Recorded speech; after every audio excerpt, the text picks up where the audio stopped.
Hello everybody, welcome back to Ren Gaming. This is going to be the Fractal transplant from the NZXT 630 into the new R5 case. I was going to do this weeks ago, but I've been really busy and I've had lots of other things to do. But now Mrs. Ren Gaming is insisting she has her table back, so I probably should get my finger out and get on with it. I'm going to do this slightly differently than I normally do, because there's not going to be a big list of components for me to sit down and show you each one, because obviously they're already in the build. But I will talk you through a few things. And first of all, Fractal don't include standoffs already fitted when the case comes. Lots of case manufacturers don't, and lots of them do.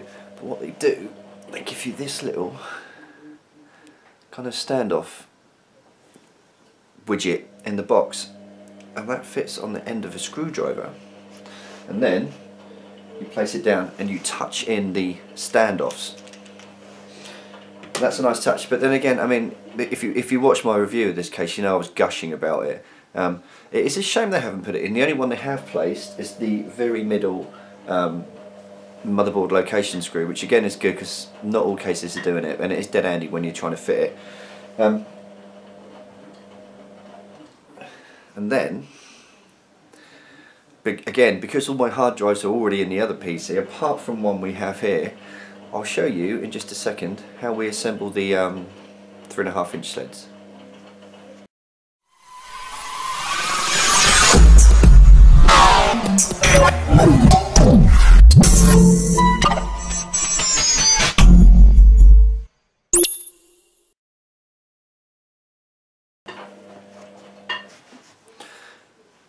If you can indeed hear the washing machine in the background, I apologise, but like I've said hundreds of times when I've been making these videos in the past, it's a busy lounge and you can probably see the washing up behind me, so I might move the camera in just a second.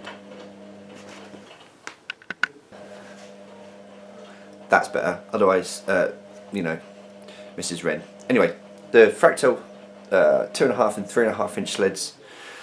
See this little Mickey Mouse shaped outfits. Now, it's not another massive purchase by Disney. These are for these little grommets, these little anti-vibration grommets, and what you do, you pop it in the big hole and then you push it to the back. Simples. And then when you fix the hard drives, or the hard drive in, there you go, so that's the 4 in. And when you put the hard drive in, they sit on this, so it says with a 2 terabyte hard drive. So this is the front, this is the back. It sits on it this way. Actually, let me show you. So on the bottom of the hard drive, see 1, 2, 3, 4. That's what we're going to be screwing into. So it's just a case of lining it up, and then Fractal will put 32 of these screws in. 4, 8's 32. So these, I'll show you them again up front, just in case you should lose the instruction book or anything when you're building. These are what fix the hard drives in place.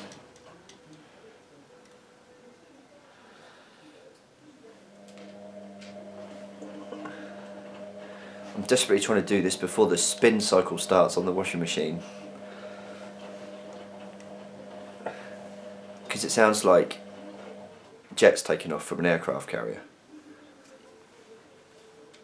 So last one, pop it in the rubber grommet, you screw it in, and then what do we always say when we're doing nuts and screws and things up? Opposite corners, because engineering. Also helps if you've got your screwdriver on the right way. Just touch it. You don't want to be screwing these up tight. You just want to touch them up. There we go. That is what it looks like when it's finished. So this is the front, this is what you'll see. I know it voids warranties, but I'll probably take that off. And then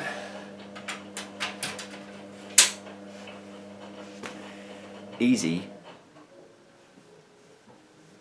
as that. Now, 2.5 inch drives, which I don't have one here because of another build. I will show that when I do it. Go in here. You see, the same as they normally do. They screw in from the back, but this has two 2.5 inch trays, caddies. It's early, you have to excuse me. On the back of the motherboard, and that's where my two solid state drives are going to go. But I do have a 7.5, a 750. God, it's early. I'm terribly sorry. This video is awful. I do have a 750 gig 2.5 inch hybrid, which I will be screwing into here, and I'll be quite interested to see if we get any vibration from it. If we do, I might have to think about mounting it differently. But next step. And this is what we're stripping down. Ye old 630 fan. I've had this case for 2 years. It has been very, very, very good. But as I've said in previous videos, it's a bit large, and the Fractal, it's a bit more, you know, kind of what it's called, the define, and it's a bit more refined. A refined define. Anyway, bear with me. Again, I'm not going to show the whole stripping out process because that would be like watching me strip a PC out. But I'll show the important bits. Hate this bit. You spend all this time tidying your cable sock when you initially build a case, and it's rooted and flat and beautiful. And because I use so many tie wraps, I'm a bit OCD with stuff like this. When you actually then come to break it back down, it takes a while. So, I mean, this has been a great case, and you can see that these 630s are massive, absolutely massive. There's so much room in them to do really anything you want. One thing I never did was review it, so once it's stripped I think I'll stick a review up as well, and then I'm going to sell it because I don't need it. While I've got this out, this is a Western Digital 1TB Velociraptor mechanical hard drive. Now look at the heatsink on it. These things are really, really fast. They spin at 10,000 RPM, which if you know about hard drives, most of them, well, I tend to go for the 7200s because they put information off faster, although you can get slower ones as well. It all depends what you want, but I went for this for speed. I bought this before I had SSDs, and I mean, they are blistering fast. They're not as fast as an SSD. They're not as fast as a SSD hard drive hybrid either, but they are fast. The only thing I don't like about them is they do get a little noisy, but in the Fractal case, with all that sound dampening, it should be awesome. But I mean, these aren't cheap either. They're about 180 quid, or at least it was when I bought it, which is a lot of money for 1TB. Bearing in mind you can get 1TB for about 35 quid now. So, but you do get what you pay for. These are quality. Another quick look.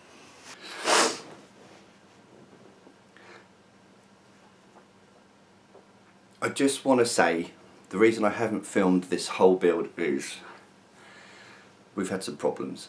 For some reason, when I test booted, it posted. And bearing in mind all I'm doing is moving one build from one case to another. It booted and then it would freeze and freeze and freeze and freeze, and I ended up taking everything back out, checked all the connections, I put everything back in one by one. I know the parts work because I've had them running before, and I was thinking, oh no, this could be expensive. I wasn't sure if a card had taken a knock or something on the motherboard had died, but it's turned out that I had a problem with the BIOS for some reason. The BIOS went completely unstable, and the only way I could get it to run was I had to go into safe mode, muck around with it, and then flash it. So of course I had to flash it back. So flashed it back, it ran lovely until last night when I'm still having issues with it. So there is going to be a massive gap in the build. I start showing you stuff and then it's built. and for that I apologise. But like I say, I had all sorts of issues with it, and I'm still having some problems with it now. So the joys of PC building, I'll say, because like I say, I haven't actually changed anything at all now. But it's running. I've got it stable again. I've got the overclocks back on. So now it's just going to be a case of leaving it on, and I'm just running Prime. Just going to run Prime on it for a couple of days just to make sure it doesn't blue screen or freeze up on me anymore. But I'm going to shut up. I'll let you watch the completed part of the video now, and I apologise if I repeat myself in the next section, because I probably will. Right guys, I haven't filmed this whole build, or this whole kind of transfer from one to the other, because I've been so busy doing a million other things. It's the same day. I mean, I started this morning and we've moved it all across. Now I was going to put this H105 in push-pull, because Fractal have said that if you're using 120mm or you're using 240, the spacings are offset, which they are, and you can use any thickness of radiator. Well, that's not entirely true, because if, like me, you've got Corsair Dominator Platinum RAM in there, it ain't going to happen. It won't quite go. I mean, it's really close, but it just won't quite fit, which is a shame. Also, one thing I didn't know about the Asus Sabertooth, this is the Z77, is if you're using the top PCIe, you know, the top slot, you can't have the aux fan in there if you're using a sound card, because it bangs against it. So I've had to whip that one out. Two Asus Strix are in, and the SLI bridge from Cold Zero, which is really nice, and the backplate in there. I'll show this with the LEDs on, the lights out and a tick. Still got the old AX1200, you know, just in case the world runs out of power, I can power a whole small village. And we've got the cable combs from E22. Now, these are cheated. These are bit Phoenix extensions. My own ones are in use elsewhere at the moment. So, but we've gone for a blue and we've gone for a white. I just thought it would look nice. Also, we've got all the hard drives in, and I have ended up using the 5-bay cage here, because the two SSD mounts on the back, you have to use a straight connector. No problem, you say, just turn it round. When you come here, due to the design of the board with the not the board but the back of the case with that curve in it, you can't fit those connectors. So the only option I had, because I haven't got enough SATA cables, was to mount them in here and then use the curves as well. But I'm not fussed. I mean, we're still going to get great airflow from the two front 140s, so they're going to come through. That is about that. We've used lots of sticky tape. You might be able to see, you won't see that once it's settled down, you won't even notice it, but it's a success. I can't pan out far enough because I'm sat too close to it. There we go, but I'll chuck the side panel on, show you what it looks like when it's all working.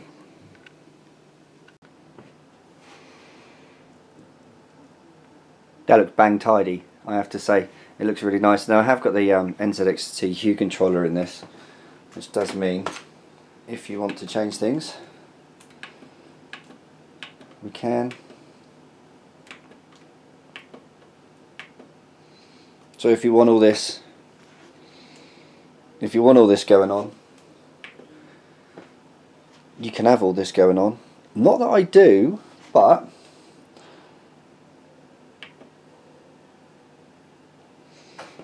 it's nice. Let me turn the main light out.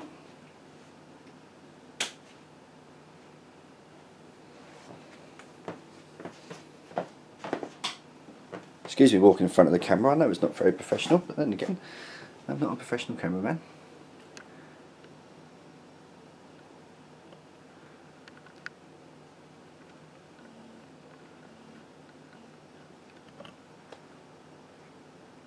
Looks really nice. It is just a shame the red LEDs in the Soundblaster. Oh, it's tempting to whip them out and pop a couple of white ones in there, but obviously we'd be voiding warranties and things. There you go, back to white.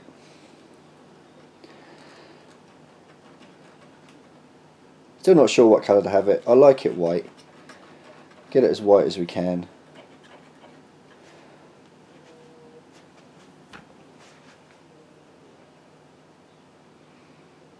Lovely.